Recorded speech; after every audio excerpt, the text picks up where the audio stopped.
going to be talking about Timavo. It's Well, as long as we're not talking about tomorrow. it's Timavo. It's only a day away, right? Yeah, there I'm it is. leaving. That may be the wise Oh, decision. I think we went live just in time for us to hear those terrible, terrible things. It was good. Good stuff. Good stuff. That's a shame. It was terrible, All right. terrible. All right. Everybody else to that silliness. Oh, AC. Timavo, Timavo. I don't know. Yeah, that's what we're talking about. An MKM from 2019 that no one talked about.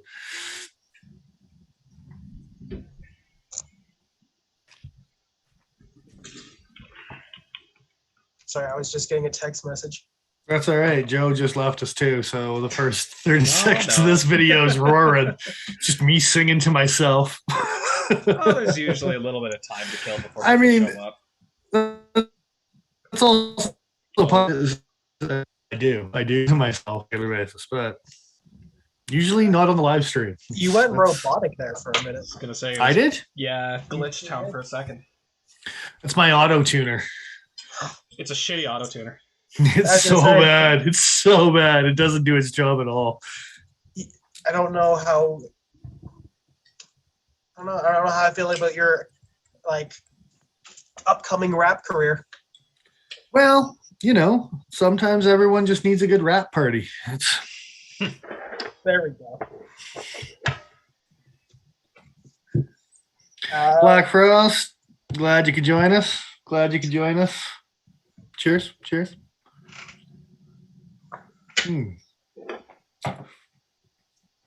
Oh yeah, it's the last of my spice, fire and spice mead. Okay. Nice. Pumpkin spice beer? What's this? No, I'm only a little bit of a white bitch. Come on. It's just the lanes he's into. Yeah. Dancing through them. Again, while singing to myself. It's like you've gone full circle. It's good. There's that it's theme. Good.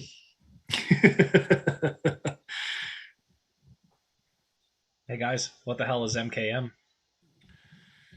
What is MKM, Joe? Riddle me that, Batman. It's a uninational conglomeration of manufacturers and distribution networks. If you want to be pedantic about it. It's a bunch of Italians who got together and decided, hey, we're all pretty good at making knives. What if we made knives together? So far, they seem to be doing a pretty decent job. Like it's I'm super confused by what that actually entails because it seems like some of the knives are made by specific makers that are under that kind of umbrella, and then some of them seem to be made by MKM. Are there different factories? Like, what's going on here? Well, it says that they're made by Viper knives or made by Fox knives. Like it says literally right on each knife when you click on it on MKM's website. Made by this factory, made by this factory. And some of them say MKM. Yes. So my theory is that they have their own thing, but sometimes they outsource to thing, and they're a small local blah blah blah, probably Italian owned. And for big mass stuff, they branch out to the Foxes and the Vipers and the what's the fourth one?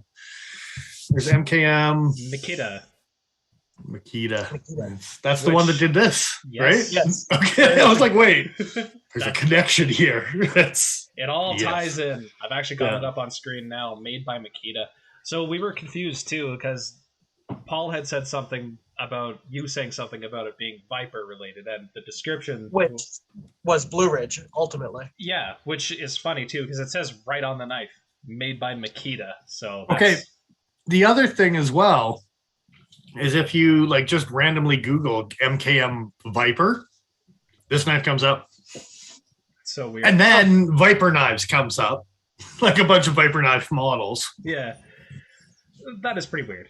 So yeah, I mean, from what I understand, they like share resources. Like certain companies are really good at like anodizing or stonewashing, so they send components that have those aspects done to that plant to have that work done.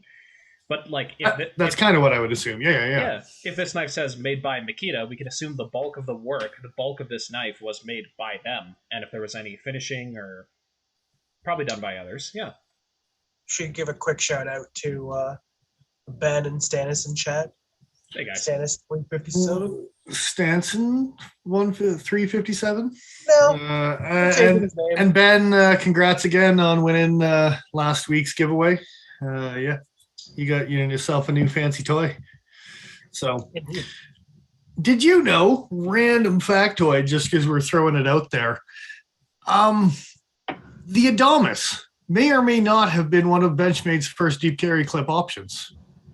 From factory, it wasn't. The Valet preceded it, but if you look far enough back, before deep carry was really even talked about, the Adamas came factory with the deep carry. The Bedlam would have been the other one I would have thought as well. That also has a very deep carry clip. So the thing with the Bedlam is that it's got a deep carry clip and then it's got 2 inches sticking out past the deep carry clip. I think we lost Paul. You need somewhere to grab, man. Oh, yeah, you lost me. Lost you. Just got a blur face. Going all Jacob's Ladder up in this bitch. I can hear you, but can't see you. Oh, that's weird. That's super weird. So yeah, your image is frozen at this point, but you got audio. So yeah, super weird. The mix up about this knife, regardless of yeah. I wonder if it was supposed to be produced at Viper and then something changed and they had to. Maybe. Yeah, hard to say, and I don't really know where you would go for that information aside from maybe Vox might know something. Mm-hmm. But yes, on the deep carry clip option, yeah. And then there was some red class stuff. I have a red class Pika that was a deep carry if you carried it tip down, because then it flushed to the top of it. But if you put it tip up, it was like a Bedlam where you had this much sticking out, right? I forgot that they did that. Yeah, that's weird as hell. But it started making me think about like looking back at other models and being like acknowledging like deep carry before deep carry was a trend type of thing, right? And Valet was an early runner with the 2011 catalog or something like that. So 10 years ago. Yeah. Interesting. Since we're like decently into this tonight, and we've got a certain number of folks already watching us, should we do our like weekly carry? Yeah, we could. Probably a good idea. I sidetracked on an Adamas because, Ben joined us and on other things. And but who's carrying what now? Who wants to go first? Because I'm sure there's some surprises all up in this business this week. Any one of you can go. I'll go. Paul. I got a little knifey goodness with me tonight. The Appalachian Drifter in rose patterned, very strange blue G10 and carbon fiber handles, which my picture isn't coming up. Why isn't it coming up? There we go. Is that something? Yeah, there we go. Because it hates you. Because it hates you, Joe. A little bit. You can Spidey flick this knife. You can't. Yeah, you can. It's a very fidgety knife. I'm going to keep it away from me while we're recording because otherwise is all you're going to be hearing. So there's that. So my theory on this knife and why Joe picked this particular knife with the Damasteel and the carbon fiber, like zebras, and it throws like predators off and like bugs can't land on them because of the blurry pattern. He'll have no flies on his knife. I'm just saying, this is how I survive in the savannah, man. It's not, although I will say, it's quite a different type of Damascus from the stuff that was used, or rather the polish that was put on from the rustic gent. Yeah. Interesting. Also, I really like the dark. Yeah, I want to highlight just how deep that etching is. You guys will be able to see it in a few seconds here, but you can tell where the sharpening bevel actually begins across the etched steel, the difference in height. It's kind of funny. But there is a definite texture to this. When you're feeling it, like this looks kind of holographic. You can actually feel a 3D texture when you run your fingers along it. Whereas it kind of hurts my eyes to look at. This is much more smooth. Yeah. Yeah, like I said, zebras. Yeah. Well, it's a No texture flies. thing too. The flies can't cling on to the deeply etched Damascus as easily.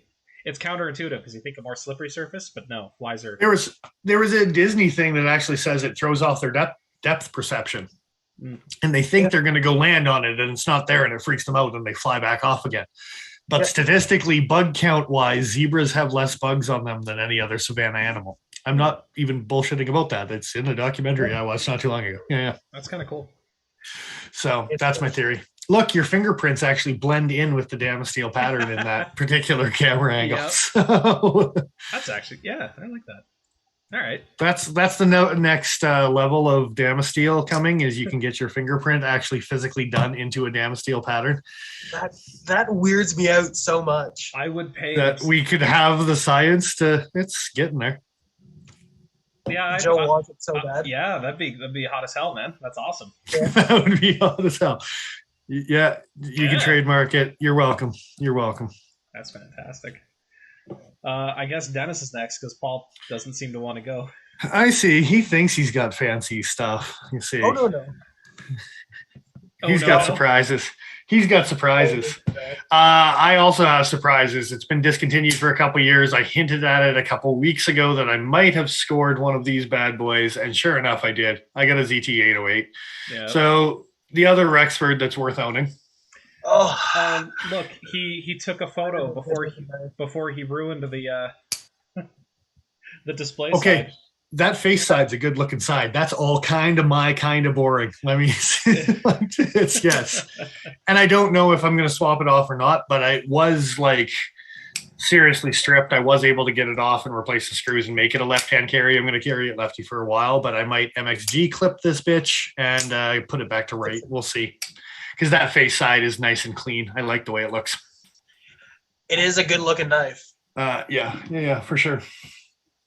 And bitches love leaves. I'm just saying. They do. They do. Yeah. We know you do.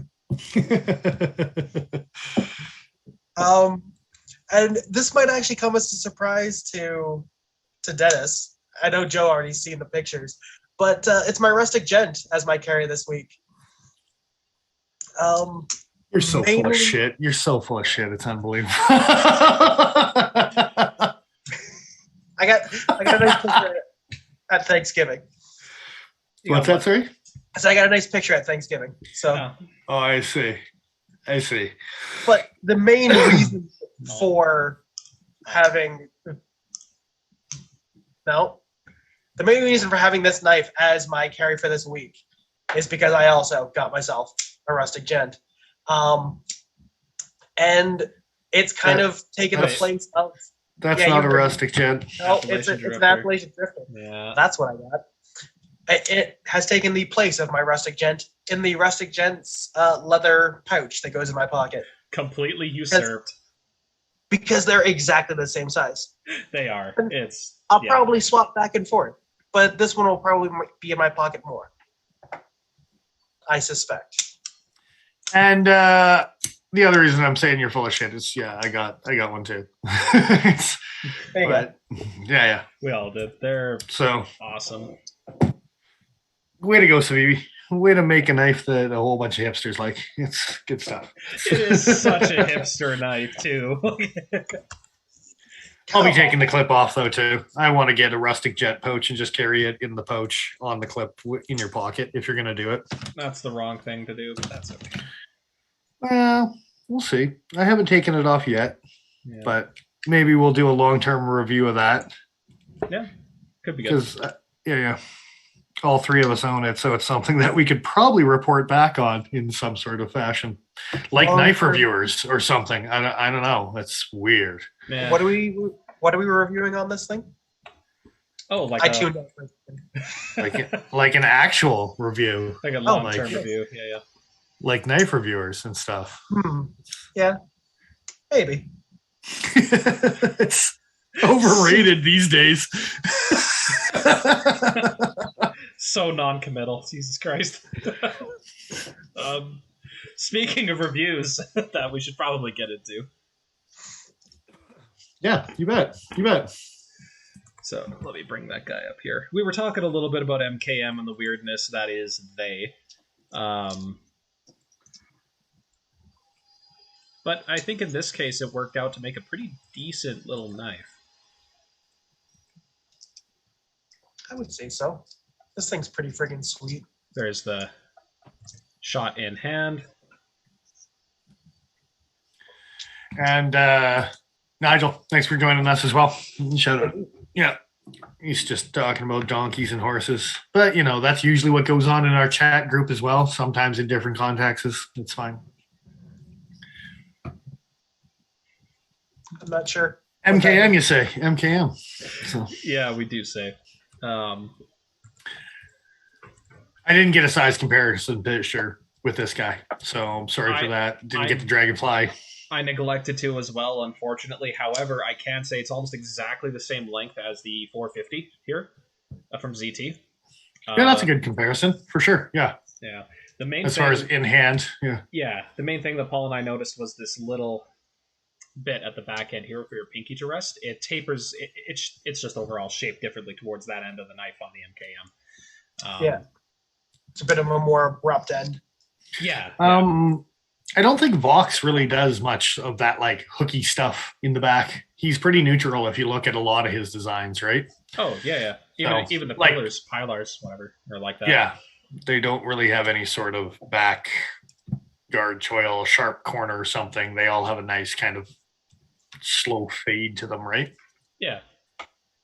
Which for me, I don't know if I want to jump right into criticisms, but it led me to want to hold this guy in like having my index finger towards that front sharpening choil. I wanted to use it as a finger choil, and I found for my size of hand, it's just too small. There's no real two ways about it. Dangerous for sure. Now, like to the point where I will make excuses for knives. I'll say, oh well, you know, I can kind of hook onto it with the tip of my finger to give a little bit of leverage and control, but I can't put my full finger. On this knife, I can't even do that. So this knife really is best held safely with the finger behind the flipper tab, like this, which is fine. But then I kind of wish that they didn't have such a big choil, so that, yeah, I don't know. I didn't try to choke up on it. I strictly just put it into like a 3-finger grip, and I was like, okay, yeah, mini griptilian type of whatever size range going on, and somewhere in there, right? So, like I said, 450, yeah. Zaminator, thanks for joining us. Love LC200N. I'm still waiting for the right knife. The Siren almost got me. It's almost got me with the LC200N. The UK PK is kind of drawing me in. Yeah. I wanted it to be smaller. Yeah. I forgot the size reference on it, and it was bigger than I thought it was going to be. It's basically the same size as the Cali. Would you consider sharpening, like taking the blade down to make it 2 inches to make it even smaller? Or would like to keep the full size grip? No, I think if I'm spending the kind of money, I'll just find the right knife or wait for the right knife or whatever. Yeah. Fair enough. Fair enough. Yeah. It was close, but not quite. It's not going to dive into this collection of EDC. That's a tall stake to get into, right? So yeah, that's fair. I'll bring up a different picture of this guy here. So yeah, overall thoughts, smooth. I liked it. It was a Vox. I mean, I like Vox designs. The pivot color, nice accent, right hand only clip, but I'm starting to get over that shit because of milled titanium sons of bitches. I was just gonna say, right? Picture of the clip here. That's it's kind of interesting that they have an elongated screw come through one side to hold onto the clip from the other side of the knife. I do like that. It's a weird way to do things. I don't hate it. And actually, this picture actually highlights my favorite thing about this whole knife. And me and Paul were talking a little more in depth about it, was the way that the liner's milled. And yes, the inside out pivot, like clip screw, is a nice detail when you get that internal type of stuff. It's just that extra little thought involved to machining the knife that I appreciate. It's not just like wham, wham, wham, here you go, have a Benchmade. But I'm just saying, like, it's... Yep. Wham, wham, wham, have a Benchmade. Wow, I'm putting one back together right now, but let's call it what it is. Like, their basic construction is identical. That's why they're easy to take apart and put back together. So. Yeah, if you've taken one apart, you've taken most of them apart. Yeah. And that access assist springs the crap out of it and scares you when you're doing a barrage. But anyway. Yeah, it sure does. Pings like a freaking M1 if you're on, like Jesus. Like Jesus. It's a bit much. I had a picture somewhere here of the choil while we're looking for that. So you guys really like the liner on this thing? The way it was milled was just the perfect amount of raised texture to not hurt ergos, but give a good placement for your thumb. That was what impressed me more than else, because we were talking about like jamming your thumb into a Gale Bradley and like having to really get in there to get the job done. Or on the vice versa side of things, you've got this weird cutout where it's all liner all day. I can't even think of an example where it's too much of a cutout, and then all of a sudden, ergo wise, you're just like, that's stupid. Like, yeah. There's oh shoot, I can't remember the name now, but regardless, I've actually seen liner locks where the liner comes out past the silhouette of the rest of the body of the knife, and it's like just this little tab that sticks out. It makes me angry. How did you hold that and think, yeah, this is great? This is how hands are made. Everybody knows you only hold a knife in a pinch grip at all times. Yeah, but so actually, I think if you look at the Spyderco Wolf Spider, from a 2D platform at least, it has that big weird cutout on it type of thing. But I don't know how fat it is. If it's a fat enough knife, it might actually compensate for the cutout. But yeah, oh yeah, welcome to that world. If you didn't know about this knife, I forgot about this thing. Big cutout. I forgot. Big cutout, but that's the Spidey hole cutout, not a liner lock cutout. I was going to say, this is a compression lock too, which is still weird. Let's cut out a big spot for the liner and then not put one there. yeah, it's a little silly. Anyway. Yeah, I got to agree. That similar to that kind of cutout. Yeah. Disengaging the liner was pretty easy. Didn't have to think about it. Didn't have to fight with it. The jimping is not super aggressive. It's. I will say that does bring to mind. I was about to say this would make a pretty decent fidgety sort of knife, but one thing we noticed is the drop shot action just wasn't there, which isn't. I don't know. It wasn't so drop on the shot. Yeah, I don't know whether that's just the way this particular model is compared to the rest of Mkm's lineup, but not quite drop shutty. And I don't know whether it was a detent issue, like whether the lock bar is coming over too hard, or if the pivot needs to be really messed around with. But and they could be doing that because it's a liner and not a frame lock as well. There might be some additional tension because the liner can only go flat and doesn't get extended past like a frame lock sometimes. And so, yeah. Being that it is a liner lock, it might actually have come into play there, right? So yeah, that could have something to do with it for sure. Either way, I don't personally hold it against this knife, but it's definitely not going to be the same sort of like drop shutty that like this knife, for instance, is. Or yeah, but the overall build quality feels pretty good. They've got an internal stop pin on this guy, which rides along with the blade, and there's a track here I managed to get a photo of. Shoot, that was one thing I forgot to grab a photo of, was actually the lock interface on the Tang. You can kind of see it discolored here, but it just doesn't. It's actually quite, like, polished, like half polished in the area where it engages, and it's a nice engagement. It's a nice disengagement. Oh, that's some pixel action right there. Anyway. Yeah. And Zeminator, thanks, man. Yeah, we keep on putting out the videos. It's a small crowd, but we enjoy it, so we keep doing it. So. Absolutely. Deep dives, yeah, that's the type of content. The nerdiness, This knife has all the things that you've come to expect from like modern Italian-made knives. The rounded spine, like the attention to detail is there. I mean, I can't spark a fire starter off of it, but it's M390. If you push, you hard might enough, be able to. I can do it off my Lion Steel. Yeah, they do say that. I haven't tried my Lion Steel to tell you the truth, but they do say that some of the Lion Steels you can still get some sparks going on it. Yeah. I could start a fire. It wouldn't be fast. I couldn't do it on a timer. It wouldn't be fast. Yeah, like it sparks every time. It's just not as sparky as like my Trailmaster. Nothing sparks like my Trailmaster. Let's be honest here. 01 Glob's pretty good. Yeah. Yeah, I can see that. But yes, anyway, fit and finish on this sumbitch is good. It's pretty, all Italian-like with the curvies. Yeah, That's it. yeah. It's well done all the way around. And I bitched about the Vox Dabber on Blade HQ being a titanium liner and being like, oh, sons of bitches, they should have just made it a frame lock, blah, blah, blah, blah, blah. And then I held this knife and I was like, yeah, it's not that bad. at least you could admit. Kind of like it. Yeah. At least you could admit when you're like, oh, yeah. Yeah. It also, I've looked at the Dabbers since then, and I believe the titanium ones are still in stock. Don't you? You could take them if you want. Let me know feedback. I might get a third batch run. Anyway. That could be cool. It could be cool. It's a cool looking knife. It's not a bad looker overall. I think the splash of color really does help. I really disliked the fact that it had those 3 body screws towards the tail end. I'm like, 3? That's too many. Until I saw that one of them actually engaged with the pocket clip. I'm like, okay. Okay. And I don't hate the way that they line up like that too. They follow the curve.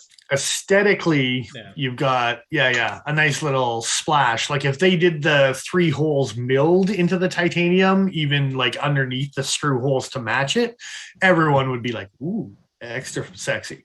They didn't. They did a whole bunch of milled ones. I don't know if you've got MKM's website up. No, but I can grab it. And if you just type in Timavo, nice. Yeah. Oh yeah. Okay. Which version were you looking at here? I just typed in the Timavo, but there's 2 versions of titaniums that actually do have milling on them, and they're like horizontal lines on the milling. Oh, that's like fluting kind of. Oh yeah. Oh hey. Oh. My. How you doing? That. I like that. That's cool. And then a micarta one and a carbon fiber one, and I think G10. I don't even know what that one is. The cheapy one. So cheapy. Yes, G10. Price on this guy. It's not cheap, but considering where it's made, who it's made by, and the materials that they're utilizing, I think it's a pretty fair price. What's our our Rockwell on this M390 here? 59 to 61, something? 58 to 60. 58 to 60. Wow, that's close. It's close. That's that's a respectable Chris Reeves range, so that's fine. It's close, Italy. It's close. Hey, another notch or 2, and then you're doing okay for yourself. Just like the Americans, right? It's the same shit. Same shit. Yeah, because it's better. It's not better. No, it's not. Do it right wherever you're coming from. Yeah, please. What Joe said. Yeah. Please, he's Canadian. Please. Hey man, sometimes you got to be polite. We should probably briefly talk about the case this thing comes with too, which is just delightfully stupid. The tiniest fanny pack. Yeah. So it's got these. I neglected to get a photo of the reverse side of the pouch. Shoot, they don't seem to have it on the website. That's too bad. But they've got these 2 little vertical straps, so you can wear the case, like they say, as a little tactical fanny pack. There's a little section for your paperwork, and there's a spot for your knife. And as soon as you open it, and it just pretty sure there's a micron cloth in there too. Come on, there sure is. Yes, absolutely. Let's not forget it's the big micron enough to cloth. put your credit cards in. That's the important thing. You can use it as a wallet. Yeah, it's actually not the worst size pouch either. And then yes, it has 2 horizontal Velcro straps on either side, just in case. I was gonna say they're not Velcro; they're snapped. They're nylon. No, They're just stitched. Oh, I thought they were quick release. I don't think so. No. All right. Just for when you need to rip the whole thing off on the go. Hey man. Dennis is gonna do that and just be left with this torn open case. And knife us halfway down the knife street. on the floor. You put it in upside down, so you zipper it down instead of up. Just. We were talking about somebody doing that today too. Sweet. Glad I'm not the only one. Yeah. Oh, it's just awful. Just simply awful. The case isn't awful, but the idea of carrying this thing upside down is truly awful. The actual belt straps are like, but why? Yeah, it's I don't know. Do I have a cell phone from 1997? Like, is that why I need to have this pouch? I mean, with straps? I'm not gonna say no to the straps. It doesn't seem to add much to the cost. So sure, okay. I don't really care that they're there, but look, now somebody can be like, "Hey, I like your knife," and you'll be like, "Thanks, it has pockets." I hate it. I hate the thing you just said. It is pretty bad. It is pretty bad. Yeah. It's a pocket knife, Paul. I just want someone to scout carry it on the back of their belt. Where else are you going to carry this? Front and center. That's my new belt buckle. Are you kidding me? Oh, all right, fair enough. You're carrying an MKM. I'm loud and proud about that shit. It's just gonna hold my laptop battery power button. You're gonna have a lot of people asking you what soccer team that is, with the red and green on it. It's got the flag on it. People are gonna ask. I'll just get indignant. It's Portuguese. So you're looking to start a fist fight. But I'm neither, so that's the best part. That's funny. Poke the bear. Anyway. Yeah. Okay, so knife pouches. It's a thing. If you get one, it's okay. Yeah, and I mean, it's kind of nice with the $400 and whatever type of thing, right? And if you want to turn it into a little first aid kit, something like that, yeah, it would have its purposes, right? Yeah, so it's not a bad value add. I do like the little separate pouch for the microcloth and stuff like that. Yeah. I have a sunglass case that doesn't have a spot for the microcloth, and it's always in the way. It drives me nuts. It's always getting tied up with my glasses. This is a pretty small case. I don't know if you're going to fit sunglasses, unless they're the ones that like fold at the bridge of the nose. I'm not saying that I'm going to put my sunglasses in it. I just mean it's nice to have a specific place for that cloth to go. Because if you don't have a specific place, it can be obnoxious. That being said, unless this thing's going into storage, I can't see, or just like momentary transport, I can't see many people using this. Knife pouches are such a weird concept to me. Outside of storage and collecting, I don't know. If you're just going to use the thing, it should go in your pocket. But what, you're going to use your knives? Yeah. Yep. 1,000%. 1,000%, my friend. Did I hurt you there? I'm sorry. Oh, you may be a little sad. Speaking of which, I don't know if Justin's joined us or not, but you got anything with the Super Freak yet? I mean, I don't even know if he's joined us tonight, but just taking pot we shots. need a weekly update. We do. Yeah, we someday. Do. Like, so okay, I guess nobody really has any points on this knife where it's like, wow, they really fucked this up. So I take it we all kind of view this thing pretty positively, or? It's pretty nice. It's a pretty nicely made Italian titanium blah blah blah. Like, it's pretty. It's a little pricey, but there's only one thing that is a thing that bothers me, and it shouldn't bother anybody else. It's a very small, tiny little issue with the beautiful liner that they have. Oh, yeah. Let me see if I have a. I feel like it's a 0.5 millimeter too long. Oh, the final jimp, so to speak. And again, it's just me. I feel like I'm going to break that thing off. That's not fun. No, it's it sure isn't. Loading. Yeah, here it is. It is such a minute issue. But oh yeah, that is actually interesting. It's just that one tiny little spot there. I don't take a look. New photo. Mm-hmm. Oh yeah. Yeah. It just looks like it's going to break off. It's like barely a millimeter. It would take nothing to take a little file and just. Yeah. I find it deeply funny. Oh, dude! And like I said, it would not in any way, shape, or form make or break the knife for me at all. But it is something where I'm like, I probably would modify it. I'd probably take that last little piece off. Well, you know, when Mama Jimp had kittens, there had to be a runt out of the litter, and yeah, you had a whole bunch of baby Jimps, and one slightly smaller than the rest of them. I'm sorry, Mama Jim. Mama Jimp. How else are you gonna get Jimp babies? I had to start somewhere, dude. Like he's got you there. The runt of the litter was the punchline. And come on, man. Oh. I couldn't have wound that up with Daddy Jimp. That's just a little creepy. Yeah, it's weird. It's not pronounced Jimp. It's Papa Jimp. Yeah. Oh. All right then. I hate this conversation. It's okay. We'll be moving on. We'll take your valid point and we will destroy it, Paul. Yeah, but I think I'll echo Dennis's sentiments here. It's a very nicely made Italian knife. It's, if you don't mind the price and you like the design, it's made by Vox, or designed by Vox, made by not Viper, made by Makita. Makita. I think you'll like it. Yeah. Yeah.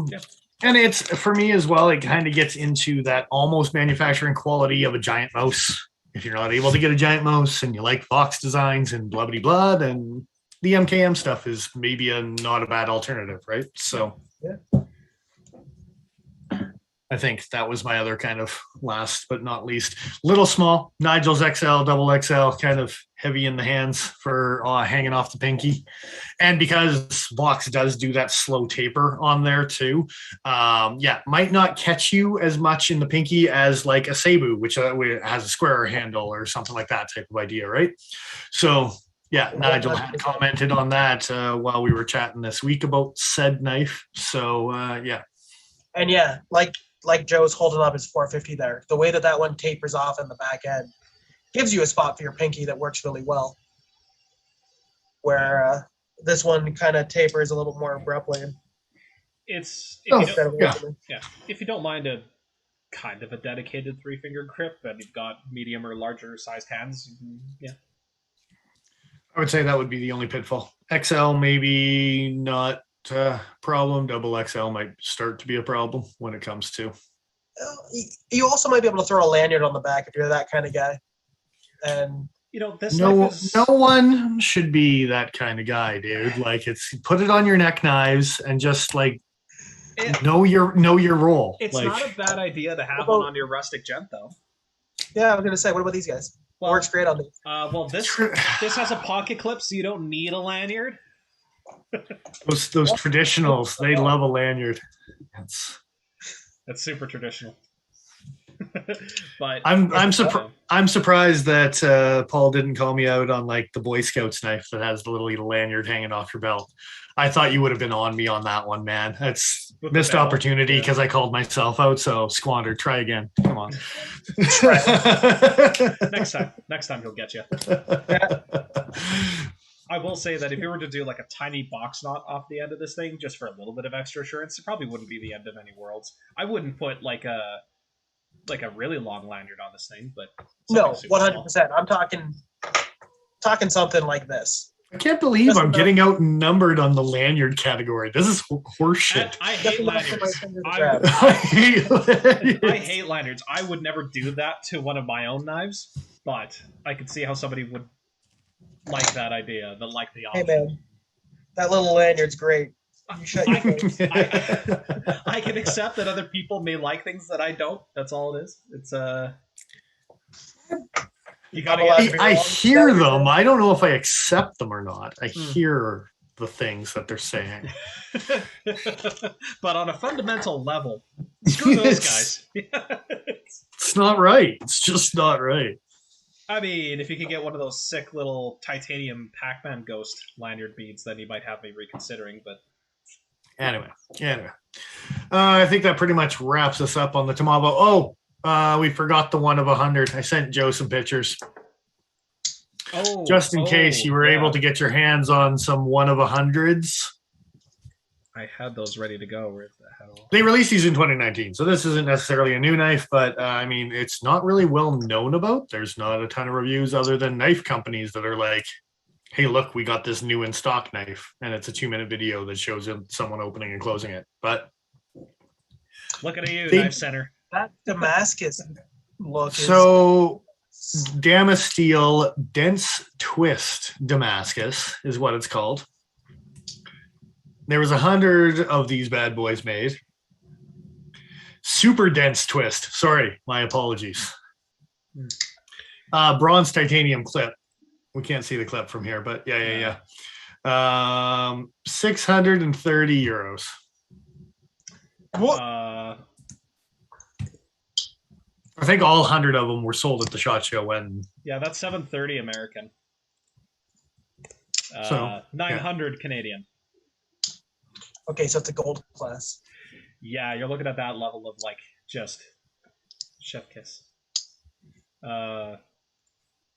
I guess I like that it comes with this plaque. I imagine those are magnets that hold on to like a cover board or something, but It's actually a wood box. It's got the lid, opens up, sits Oh. in the wood box. It's also got magnets for it to sit well, that's pretty But how do on they the fancy. work? lid. So if you actually go back to their website where it says the Timavo or whatever, Yeah. it's got a. I'm on it. That's not bad. But yeah, Oh, and so it floats. That's fancy. Okay. Normally I don't care for gimmicky packaging like this, but if you're gonna pay that much for like a limited knife, that's pretty fucking cool. Like that's really nice. I like the fact that the box is for the paperwork. The knife goes up here. Yes. That is fun. so super fancy. Thought I'd throw that out there as Yeah. being just a rando. Yeah, That's super cool. That's I super imagine all of these have been scooped up. Yeah. cool. Well, they're out of stock on the website, so I imagine there can't be that many left in circulation, right? They're literally out of stock on every single model except for the black on black right now.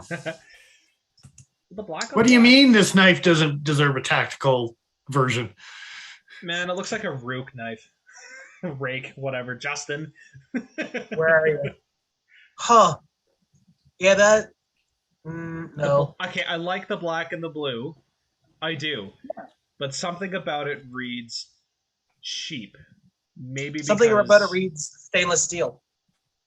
that's what it is. This doesn't look like titanium with the black oxide. Because with titanium, why wouldn't you give it some kind of cool color instead of black? Come on. Yeah, man. Yeah, man. Nice. All right. So, yeah, Okay. final impressions. I dig it.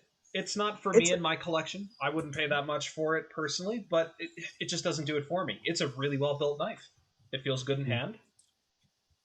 I think it'd be a good daily driver for a lot of people. I'm going to rate it 37 sticks of butter. Out of No. there's no upper limit. Oh God. Come on. Where's your butter rating skills? I need a new judge here. I don't even know how to compare to butter. Okay, well, salted or unsalted?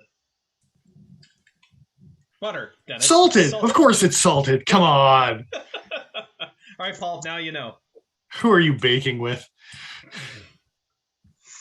I don't know. Somebody that knows their salt. You don't bake with buttered salt. Anyway. Yeah, I would probably give this like 18 out of 20 cannolis. What happened to the other two? What happened to the other two cannolis? Paul ate them.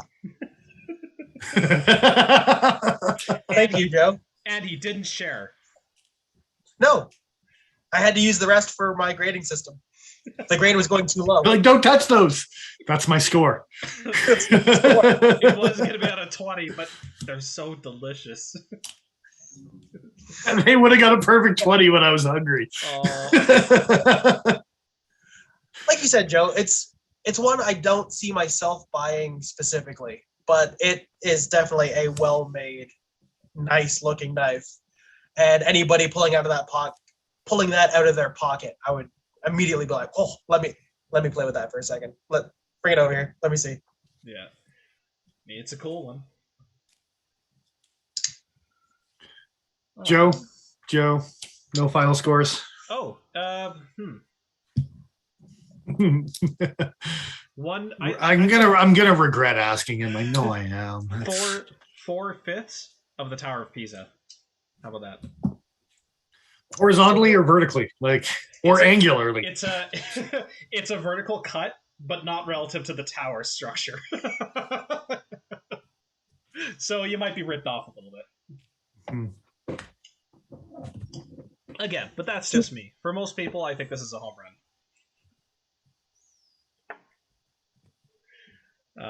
Tower cannot stand 1/4 alone. It shouldn't. Not if I have anything to say about it. That's like 90%.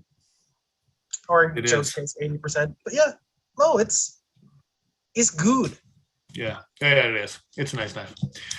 Well manufactured. M390 could be a touch harder if they wanted to get snooty about it. But I think most companies could run their M390 just a touch harder, to be honest. But yes, yeah, just a scooch. Just enough to make me feel it. Anyway, we got other things to talk about.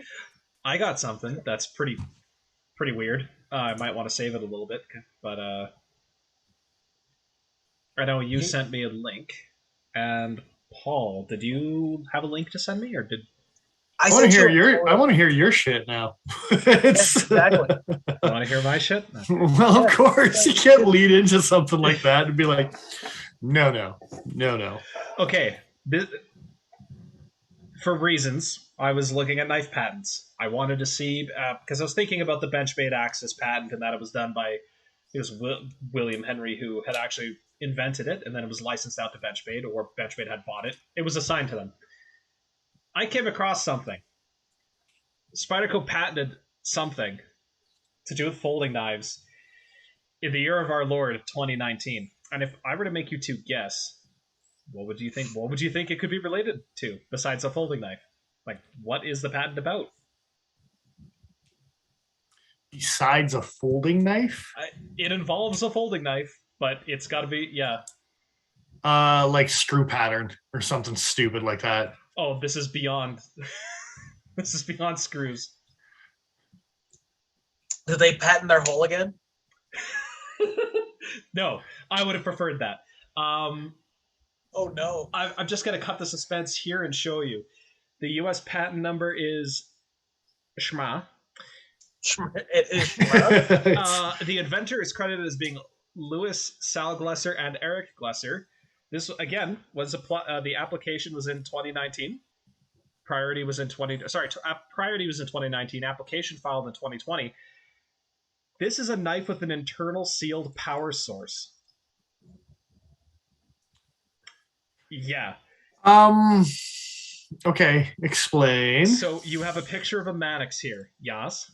Mm-hmm, Yes. mm-hmm. Ball lock and all that good times. Yeah. That's not the interesting feature here. The eagle-eyed among you might notice there's some little protrusions near the front end of this knife here. Yeah, those protrusions are LEDs. There is some circuitry in this knife.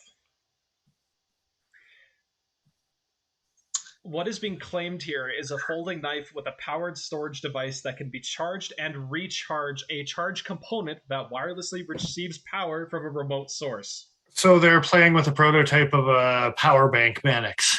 A power bank Mannix, yes, with LEDs. As of 2019. As of 2019. Enough that they wanted the patent for it. Yeah, they actually spent money to file this patent properly, come up with technical drawings, documents, the works. I just got so angry I got lightheaded. So this is what they've been spending their time doing. So like I said, screw patterns, this is beyond screw patterns. I would have preferred that they just reverted away from screws and started using pins rather than spend time working on. No, I'm joking. It's not that bad, but it's pretty egregious. Yeah, I don't know what. How does it baton? Okay, what was the folding knife that had LEDs built into either side? Was it Gerber or SOG who did that? It was a SOG, baby. Okay. It was a SOG. Yeah, this is like the next iteration where it's like, but no. That LED flashlight bullshit that's in your flashlight or that's in your knife, pardon, you can wirelessly recharge it now. That's Spyderco sales pitch for this thing. So if you're interested, you can look this up for yourself on Google Patents and go through all the legalese of what's actually being claimed here. I mean, it's interesting, it's innovative, but a good use of time and resources? I don't know. I don't know why this was patented. Specifically in relation to a folding knife, like the ability to have a battery capacity in the size of something like the Manix, and you can see relative positioning here. Like, what are you going to charge? Your wireless earbuds, maybe? Like, you get 5% back on your phone? Like, I don't know exactly what this is intended to do in the market. Charge your key fob so you can remove your alarm. Maybe they have some technology for new batteries that's just like... Yeah, Interesting. Yeah, that is quite the little discovery there. I'm not sure what to think. Neither was I. I And feel ways. I've had like 2 days to think about it, and I'm still just like, so this is a thing. I just want to say, I love the fact that you went on a like deep dive into patents. You're such a fucking nerd, and I love you for it. It's appreciated. Yeah. Knife patents specifically, there's a lot of them, and there's a lot of ones where it's like these two companies, like you've basically got the same patent, but they're in the same time frame, and they're both patented by the same patent office. It's super weird what's allowed in terms of difference between patents and what's not. Super strange. Super strange. That's fair. As far as I could tell, there's two different patents on the Manix lock itself. Just throwing that out there. So the other thing that I'm kind of, if with the SOG flashlight, was it just batteries, like AA and AAA, and wasn't it rechargeable in any sort of way? I think they were like little watch or caliper batteries, like the little tiny button guys. Interesting. I think. Okay. Because that would have been my next. I'm like, how if it was rechargeable, doesn't SOG kind of already have that technology? Well, this is going to be wireless charging. So the same way that you could wirelessly charge your phone by putting it onto a charging pad, you would be able to charge this knife. I see. Yeah, that's the gist of the patent here. So maybe it's just a flashlight that you can charge it with, like the charge pads. Yeah, it's probably just like, hey, it's a backup light in case you want it. Just like how I think, Victorinox had a number of Swiss Army knives that had this type of functionality.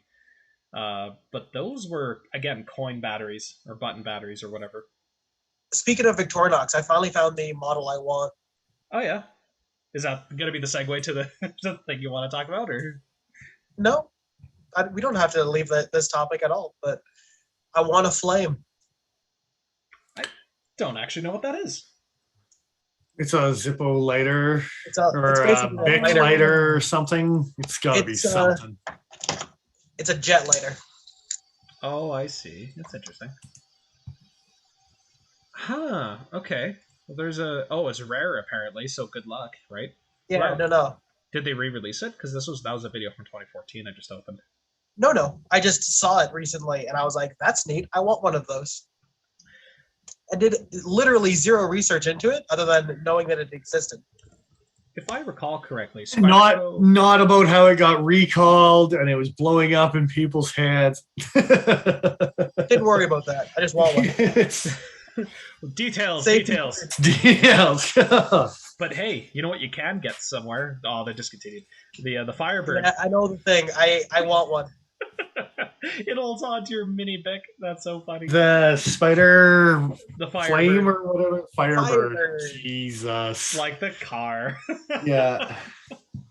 Pontiac, right? Yeah, I think. Yeah, Pontiac Firebird. It's true. It's a true story. Examinator's got a cool idea. A knife where you shake it and it charges the battery. Like the watch, kind of. Yeah. Yeah. As you're walking, it charges it. Well, you could probably put some sort of. Yeah, that wouldn't be too bad. I mean, I don't know how effective it would be at charging over time, but just because those the small ones that like self-winding watches, they take so little energy to actually work. What if all I'm doing is having it light a very, very small black light LED, so it's constantly glowing from the inside? You add glow resin that glows under black light, and then you add a black light on the inside of it. Paul, that's only going to work if you're in the dark. Yeah, but it's always glowing, always ready for when you're in the dark. Always ready. Oh. Like tritium, but more of a pain in the ass. Probably 4 times as expensive too. Jesus. But hey, I've never been one to say no to weird shit. But significantly less radioactive. Fair enough. Yeah. Yeah, I'd forgotten about that. Yeah. Not that tritium is severely radioactive to begin with, is it? Yeah. Not in the least. I like Nigel's idea too. Some sort of bolt lock with a piston on a dynamo, kind of ignite with the ridiculous. Like Benchmade autos where you squeeze the access lock instead of just lights shit. Can I just get a bolt action like 22 in my knife? Knife gun? I'm sure you could actually get those. Sure, that's a thing. Knife? The what, sir? I said, can I call it a Geif? No, you can call it you could call it an Apache Revolver. That's baby Jimp's weird cousin. Yeah, I know. A Geif. Hey, Paul, I heard you like crisp blades. Hey, bro, I hear you like crisp blades. Yeah, look at this. I love this thing. It's the most ridiculous gun on the planet. Brass knuckles and a revolver and a slip joint knife. No, these were actually some of them were actually switchblades. Fair enough. This one I think is probably just a little friction, whatever. But I have seen ones that are it's just a spring that's holding it in place. Oh, they're so silly. That's good times. That's good. I love the fact that it's like a pepper box too. Yeah.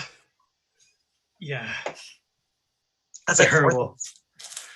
That was your inspiration to buy the Tylite, I'm imagining. I mean, obviously. No, it was Face Off. Face Off was my inspiration to buy the Tylite. Yeah, it was.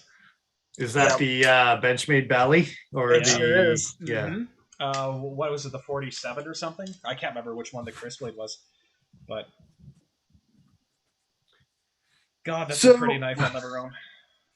I'm going to segue just into something about giant knives because we're talking about random stuff now, so why not? And the Mannix came out, and so I got an 808 and it showed a picture of it and blah, blah, blah, but that means something had to go out of the box. And I'm looking at an EDC box that's not a Benchmade box. It's my non-Benchmade box. And I'm saying goodbye to the 301. No. What do you mean? It's getting put away. It's not getting sold. It's a forever knife for sure, but it's getting put away. You're not even going to carry it one last time before it goes away? Oh, I might. It'll stay in the drawer. But, I mean, realistically, the thing's a tank. It's unbelievable. It's obnoxious. It's ridiculous. What do you mean you don't want to carry it every day? Come on. I don't think I can fit it in one of those pouches. I think it's too big. It's like, so. But having said that, we're going to say farewell to a 301. I might take a picture as a farewell and throw her up on Instagram this week just because. Hey man, it's definitely fall and Halloween colors. Mm-hmm. Yeah. It's appropriate. Maybe I'll take it to the Winnipeg show that I have to do during Halloween and carry it on Halloween just for my Halloween carry. That'll be good times. So, but yes, having said that, it's time to move on, and that one's been kicking in the collection, not getting carried for the last little while. So, and that 808 has got a good home there, that's for sure. It's not going anywhere for a while. It has been a good long time since you carried that thing, so it's a fair. When's the last time you saw me carry the 301? Like to show a customer at the store because you said you'd bring it in to show them. Like that's essentially, that was like 6-7 months ago. Yeah, don't get me wrong. I love it. I've got a sweet spot for that thing. And one of my prettiest pictures of Luna, I didn't send that one to you, was the ZT301 sitting next to her. So, that one's got a soft spot just because of that picture. But Absolutely. Yeah, so. Well, rocking good times. I think you found a suitable replacement, and from within the same family, no less. Jiminy, yeah. Did you remove a ZT because you added a ZT? No, actually, that didn't factor into it. It was just what I carried and what I didn't carry. There's a couple other things on the chopping block, but I mean, you should show off that mirrored backspacer for the camera, because I don't think that actually. Yeah, it's hard to get the picture of the sweet, plain, boring side and the polished backspacer, but that polished backspacer is something. It's really good looking. So it does also match the pivot color. Has also got a similar polish to it. It's kind of funny. Like it got there eventually, eh, Joe? Yeah, that was a little brutal. That's okay. No, not fun. These guys though. this is the 808, right? Yeah. That's an 808. Yes. Yeah. This came from a period of time in ZT's history where they were sort of transitioning away from the overbuilt, tanky, gritty looking big bastard knives to not towards exclusively dainty, pretty things, or less than pretty things if you don't like the way the 707 looks. But people complain, these ZTs, they just don't make them like they used to. They don't make them built like a tank, and they don't say that anymore. This thing is pretty, and it is built like a tank. Like, it is a hefty boy in hand. Yeah. It is also, solid, super solid. There's no internal milling on this knife. I was gonna say, exactly, yeah. Yeah, the thing's a brick. It's kind of awesome, though. She's a brick house. It is a brick house. Yeah. Mighty, something.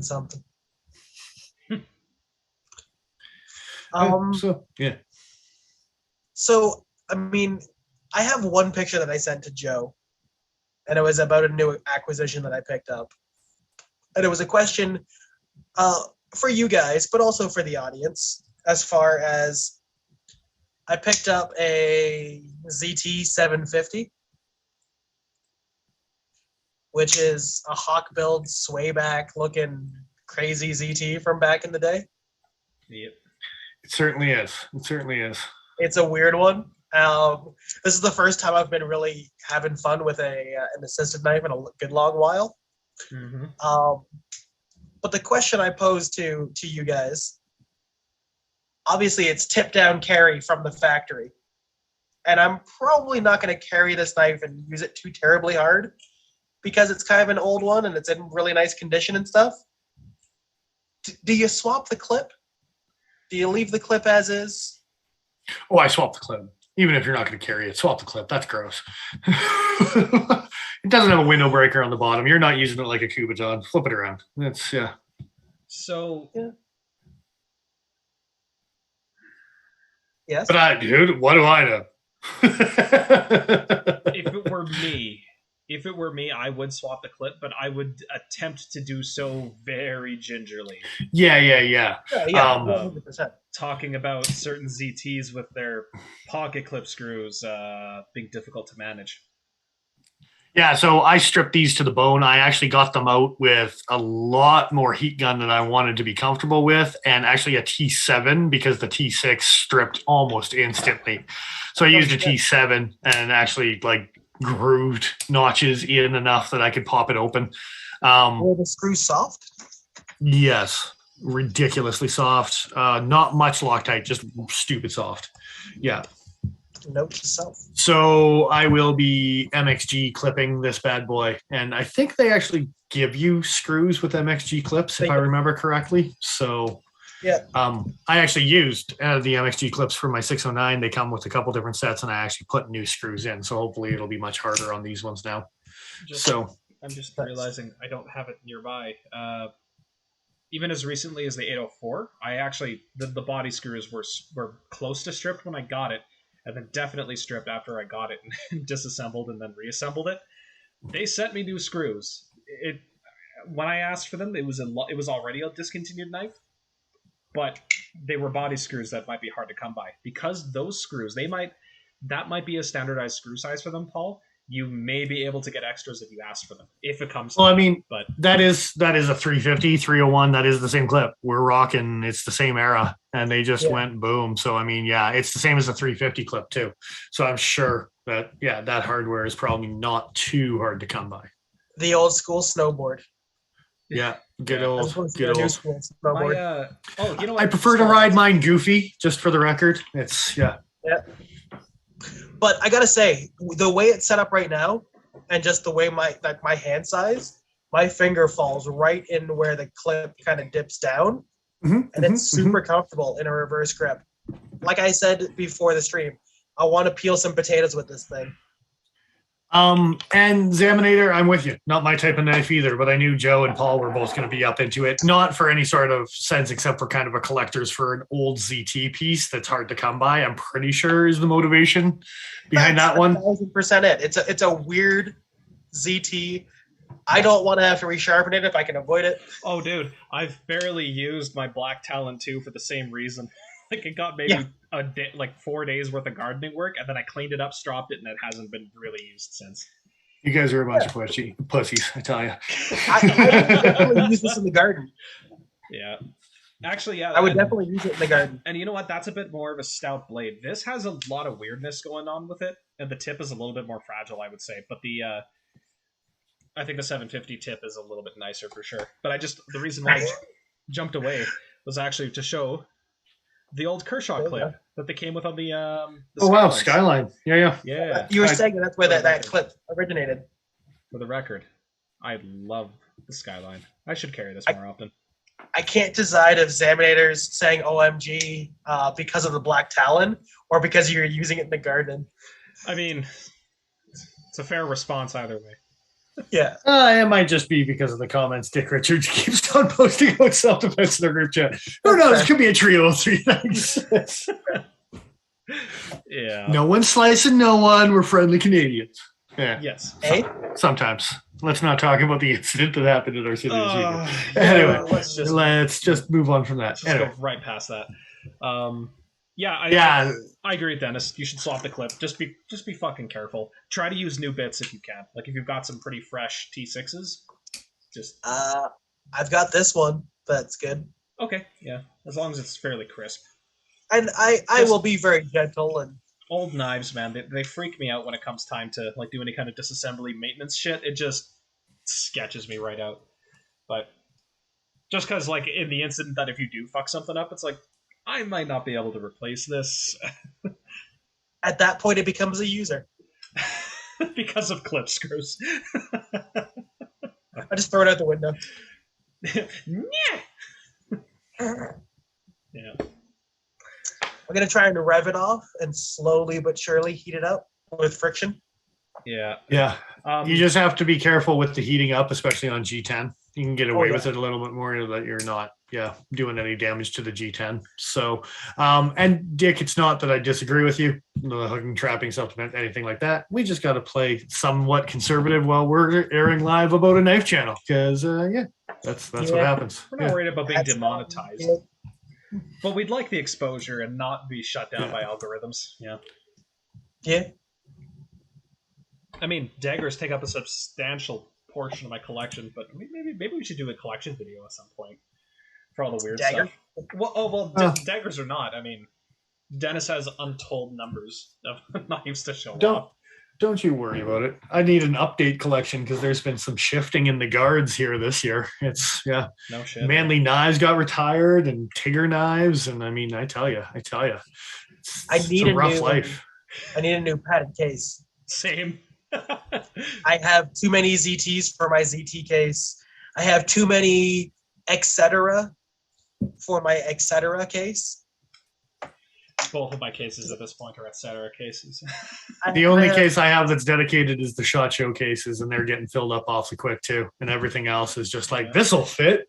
There is some rhyme or reason because I'm me, but yeah. Yeah, well, that does track. Yeah.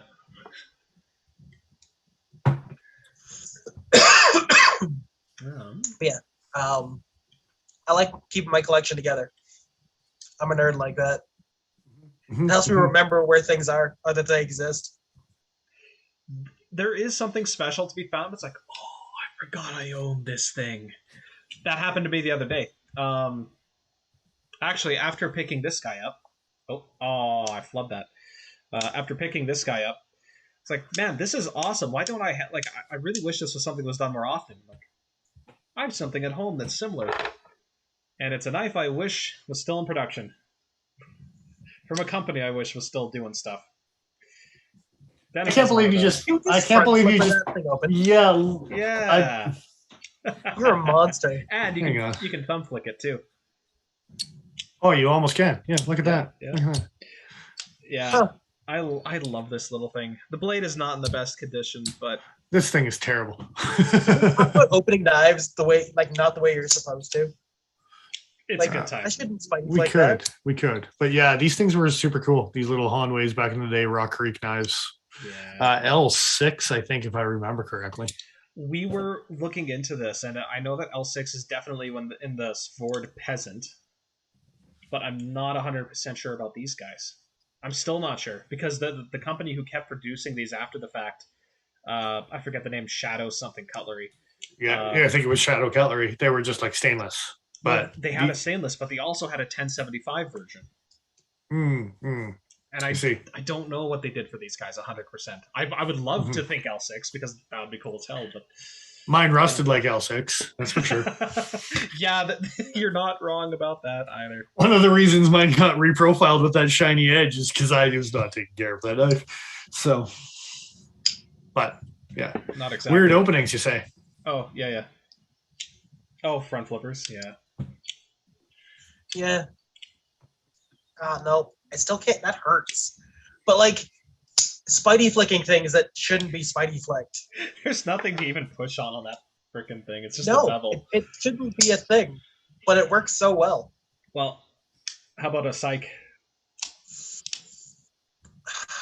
Did you just? Yeah. Oh you can flipper it. Yeah, for sure. So me and Joe learned that early on. Yeah, flipper it.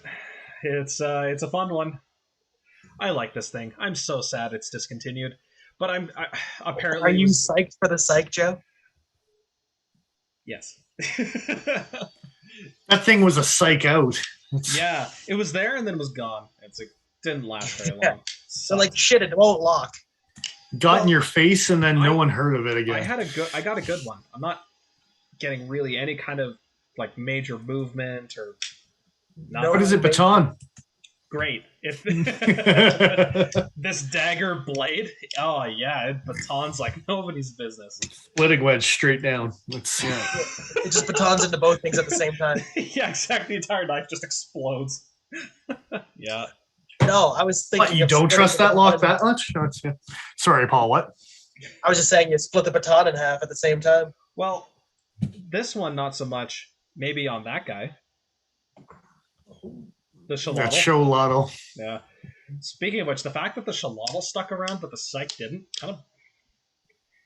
Because they realized that lock was going to get pulled through the ringer by Lynn Thompson. But they didn't know he was selling a company. He had bigger things to deal with. You're never going to let that go. I love that. Oh, there's... Because I forget sometimes. It's history, my friend. It's history. I know. It's just I'll forget, and then you'll bring it up. Like, that is a thing that happened. That is hilarious. That is something. Imagine that. Yeah. I love the fact that you own both of those, Joe. 1000%, dude. Folding daggers from CRKT. Are you shitting me? Exactly. I like me a good old dagger. Look at the clip on this thing. It's a little skull. And it's got a weird locking mechanism. How can you expect me to not grab this? I will admit that if they had done a Shalotl in D2, I would have looked at it a lot damn harder. Dude. A D2 Shalotl would be at my house. I was just saying, that design in particular... It's nice. I mean, the Psych's an abomination. They should have let it die at whatever the hell that glide lock thing was that they made 10 years ago. They should have let that technology die then. I own one! I own a glide lock. I'm just saying. You should have let it die back then. Yeah. Yeah. I'm just happy I got the chance to buy an updated version of it because the old one Did didn't. it work back then? Well, the old version doesn't have a lock; it just slides back and forth, like right. And the tension's an internal.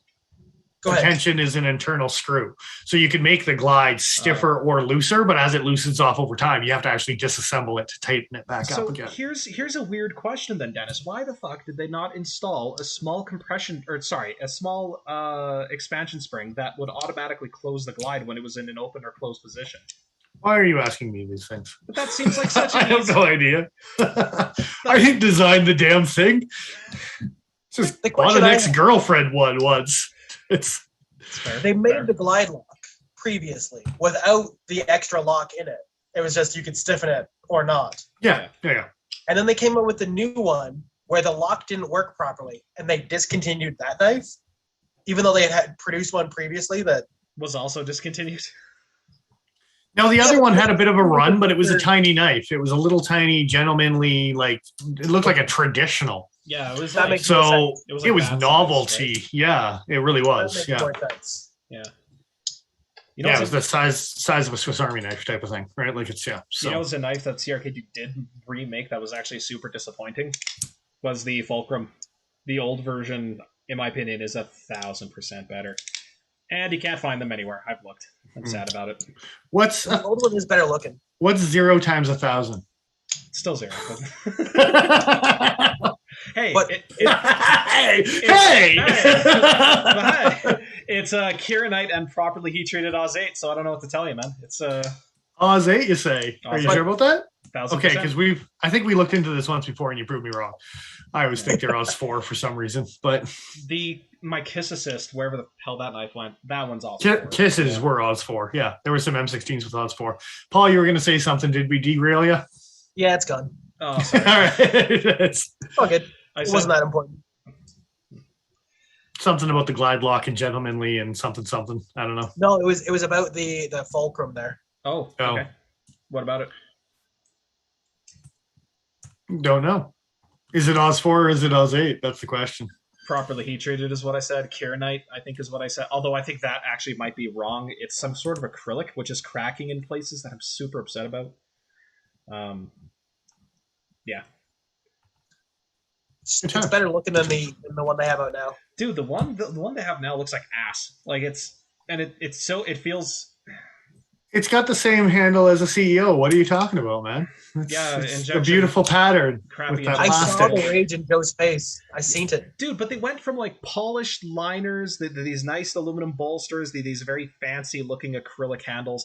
They went from that to a PVD coated crappy stainless frame with a 8CR blade and a GRN or GF whatever the glass reinforced nylon for the handle scale. Like it's such a downgrade. And yeah, you get the cool opening factor, but I'll say I've never felt one that's actually broken in near half as much as this is, as this has. Mm-hmm. Something changed in the design process, and it kind of just didn't pan out. Yeah. The detailed, refined review you have of Fulcrum. Let me tell you what kind of market you've nailed down with that one. Let me tell Review. He's giving you one. Yeah. To the 4 other people that look that in depth on a Fulcrum. Hey man, I would buy that version of a fulcrum. Hell yeah. Dude, I mean, It came in a series of colors, so you could get it in. I think you could get it in purple just for Yeah. you. You can get it in There you pink. Yeah. they had purple with a DLC blade. The orange one was the best. Looked like The orange one it was okay. like creamsicle swirl going on the outside. It was Yeah. fancy. It kind of reminded me of like an ice My cream. stage name. Creamsicle. Creamsicle swirl. Oh, Yep. Don't want to think about that too hard, but that's okay. That's It's backstage. That's your backstage name. The champagne room, all right? Oh god. What happens behind the beaded curtain stays behind the beaded curtain. I wish it was just a regular curtain so I couldn't see past it. Can we replace that with a regular curtain? No. No. It's not in the budget. Yeah. Well, Dennis, you did send a link before we get too late in the night here. Did you want Yeah, to we talk can about it? dabble on that before we go. Yeah. I don't know how old this thing is, but we were talking at the beginning of the episode about the Adamas and being like deep carry before deep carry was a thing. And the Valet did precede that. But yeah, looking back, and I'd like to know even the deep carry stuff. If guys can find older stuff that's deep carry, Bedlam kind of counts. It does. It's a deep carry clip, if not. Yeah. But yeah, anyway. I'm curious about that. But I might have found the first front flipper that was ever made. Like, it was made intentionally to be front flipped? Well, look at it and you tell me, dude. Well, here's a picture. What is the model? It's the 1415 Starkey Ridge G10. Okay, ATS so 34. I'll actually preface this topic with the fact that a gentleman came in, older gentleman, selling off a whole bunch of older stuff in his collection. So we started to deep dive about the old vintage knives that we might be into and cool. And I don't know which one of us, it might have even been Nigel, found a list of like discontinued Kershaw models. And anytime I came across one that I didn't recognize, I just kind of Googled it and looked it up and was like, oh yeah, that thing. I didn't know about this one. That was news to me. There was a 1416 that was an XL version. There was a 1410, I believe, was a titanium version of this thing. That is straight up intentionally front flipper. Yeah. 1,000. Look at that. That's not some weird jimps for your thumb. No, that's. I mean, that's the grandpop. That's the granddaddy jump right there. What's that guy called? The profile of that handle. It looks pretty familiar. So, also, not even sure. This might precede a Sabenza. It's ATS 34 on an old. Look at the Kershaw box. I don't know. This is 90s for sure. What year did the Sabenza or the first Chris Reeves folder come out? I don't even know if it was a Sabenza, to be honest. It wasn't a Sabenza. He had something else before that, I believe. Okay. But it was in that 94 realm, I believe. I could be wrong. Fisk isn't joining us.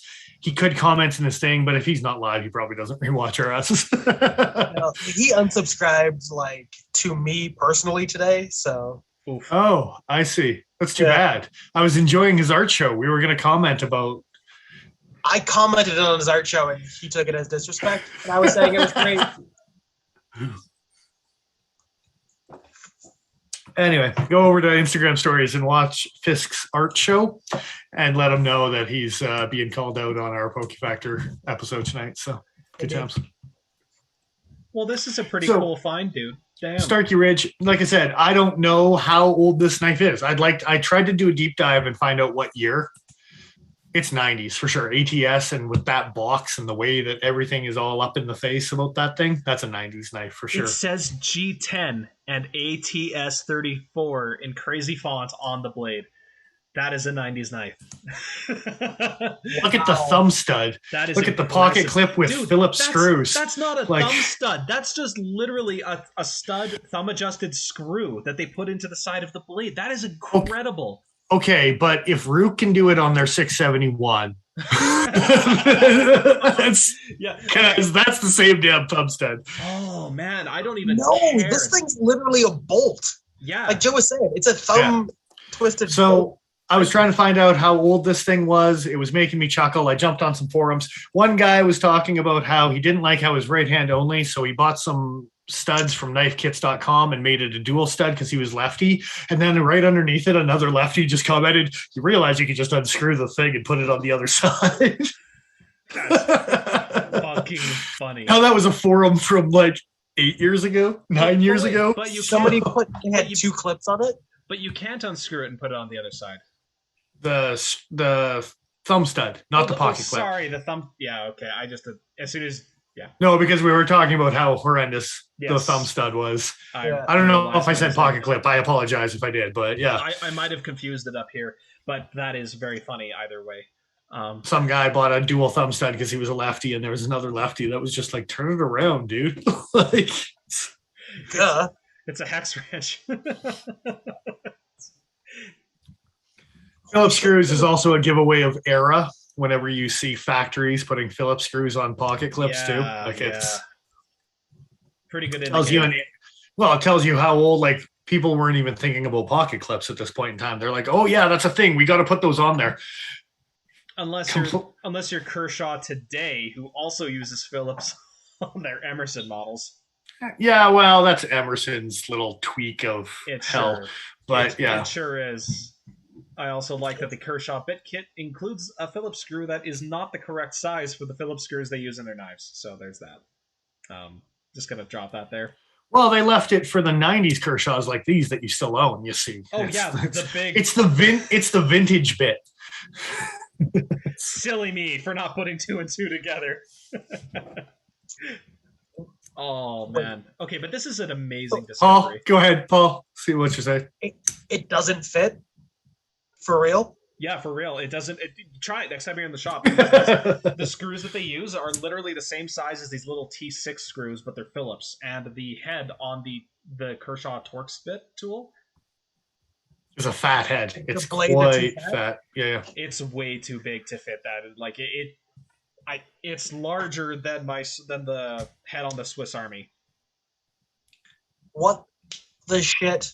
Yeah, it's completely fucking useless. Both it and the flathead get tossed every time I buy a new one of those pen kits to carry around. Well, they know that their screws are soft in the first place, so you might as well strip them out quicker to get them replaced. I mean, at least you can order them new from factory. I dealt with the ZT anyway. Yeah.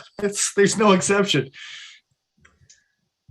Now, the other thing I was actually going to dabble on quickly, aside for pocket clip thing, I was going into the deep carry. This thing is far from a deep carry with the screws and whatever. I was going into the deep carry thing and looking through Benchmade's old catalogs. Yeah. In 2009, their old catalog didn't show any knife with a clip on it. The entire catalog was clipless. I was trying to flip through the catalog until you got to Griptilians, I think. And then the Griptilians had a clip in the picture. Just presentation side every single time? No, they had dual sides with just like not even holes milled in them. Every single picture was just like blank G10, blank titanium, blank blah, blah, blah, except for Griptilians, I believe. Super weird. I've got the catalog right here. I'll show you guys. I'll maybe bring up some pictures maybe for next week while we've got it and download some pictures if we can. We should, because that's super the Torrent weird. I was looking at that because it's a deep carry, I believe. Yeah, it's a weird tip down deep carry. Yeah, but it's still a very deep carry. Yeah. So I love this knife, by the way. But yeah, you look at the Torrent in the 2009 catalog, no clip, not even the holes, just nice rounded. Not weird. even the holes. Nope. They photoshopped that shit out. They didn't know what the hell they were going to do, so they were like, "Nope, we're not even going to do it right now." So, yeah. That is amazing. Dude, Photoshop in the 90s, expensive to get someone to do that then? This was 2009, dude. This was the 2009 catalog. Oh. That I was looking at. Because I was looking at deep carry stuff, so I was trying, thinking within the last 10, 15 years, stuff like that. I don't know. Is what I was thinking, because that would, to me, be around the era where people started to give a shit about deep carry. Was about 10, 15 years ago. And no one really talked about it before that. You ever get your mustache haircut and your pull tab on your beard? Yeah, it's horrible. Take it like a man. I'm grumpy about it now. Yeah, exactly. I'm gonna take it out on those I love, damn it. Anyway, super cool. If you guys can find an older front flipper or an old deep carry, I'm super curious about it. I want this thing to go because it's things you don't look at until you see them. And then you're like, holy shit, I'm going to start looking at other knives like that and look at old 80s knives just to see if it's a deep carry. Because no one gave a shit back then.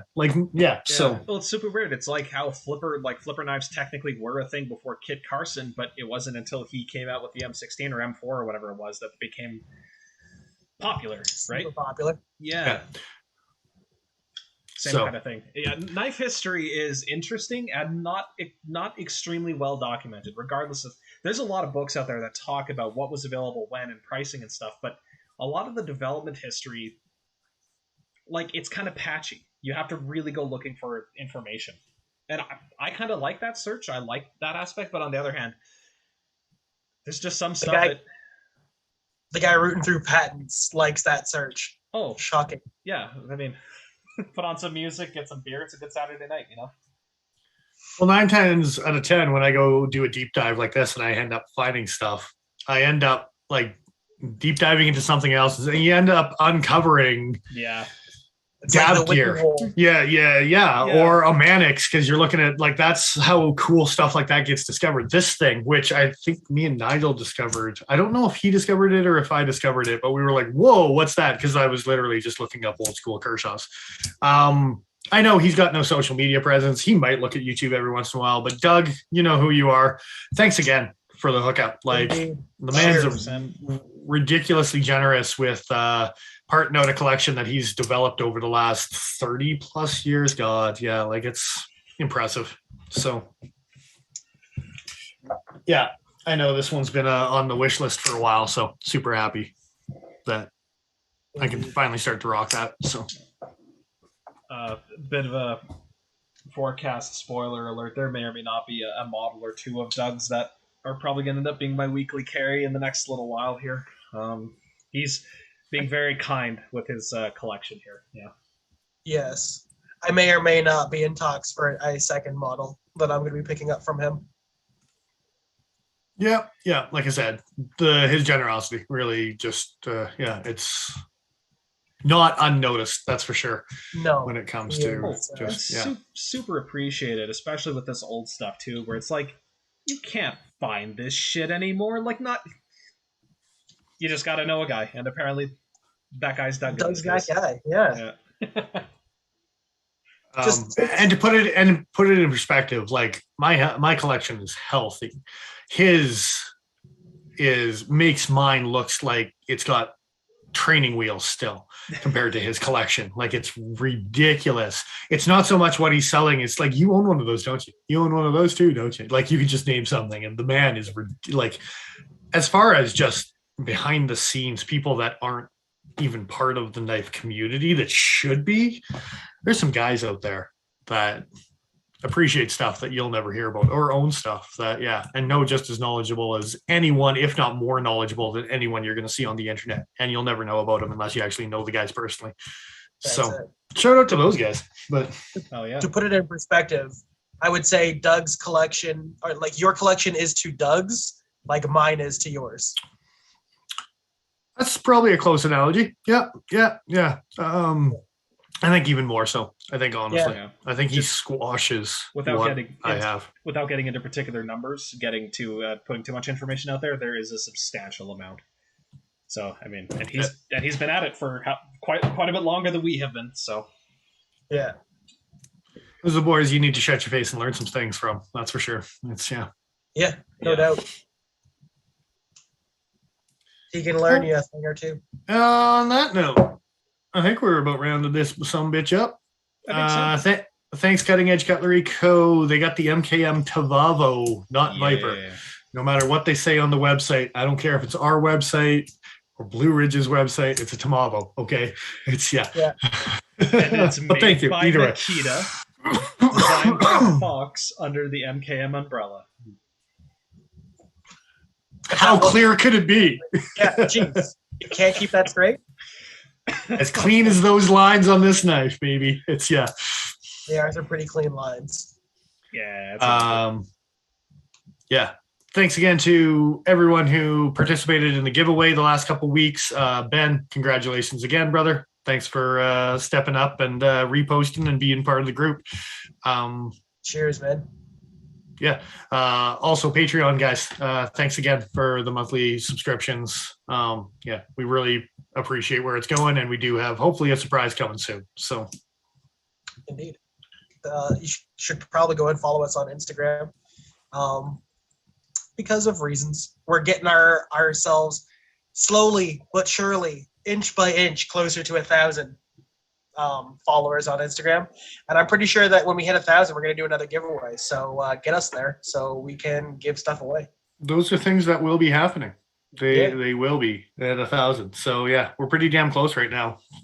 I kind of want to make it a bit more of a major giveaway for the big 4-digit, So make sure you're there. Make sure you're all linked in, subscribed, and all that. Indeed. All right, guys. I think that pretty much sums it up. I think so. Cool. Thanks for joining us. We'll see you again this week. We're probably going to be out for the Halloween weekend. I got to talk about a little more in depth, but I'm out of town doing some shows finally. We're trying to get back to a normal life. So if we can wing it, I might hotel room it up and join you guys just for the fun of it and do a live stream. But anyway, until next week, I am who I am. I'm Dennis Vipers. I am the Iron Joe. And I'm exiled.ca. Take care, guys. Thanks again for joining us. Toodaloo. Toodaloo.